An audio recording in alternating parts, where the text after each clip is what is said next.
কবি পুনম বোসের অর্জিত সাধনে কাব্যগ্রন্থ থেকে একটি কবিতা পাঠ করছি। কবিতার নাম হুইসেল। ওখানে আমার সর্বস্ব রয়েছে, ছোট্ট সবুজ স্টেশন, প্ল্যাটফর্মের ওপারে ধ্যানমগ্ন অরণ্যে আদরিনী মা। মনে আছে প্রথম যখন অচেনা রবীন্দ্র ধুলোতে মাথা ঠেকালাম,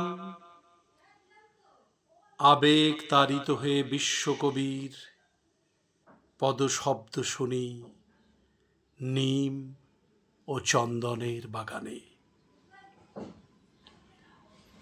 বাবার ডাকে ঘোর কাটল এক অনন্ত তৃষ্ণার,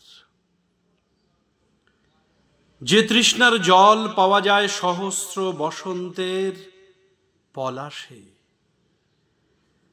সুদৃশ্য কটেজ, শালবিথি জুড়ে ঢাকা রবীন্দ্র কানন দূর দূরান্তে মিশে যাচ্ছে দূরপাল্লার হুইসেল। তাই নির্জন মন্ত্রমুগ্ধতার অবগাহন কবির, মেঘদূত কবি।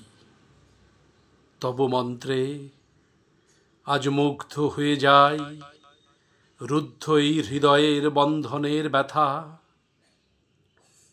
সম্বিত ফিরতেই বাবা বললেন, মা এই দেখ, তোকে নিয়ে এসেছি কবির বিশ্ব প্রাঙ্গণে।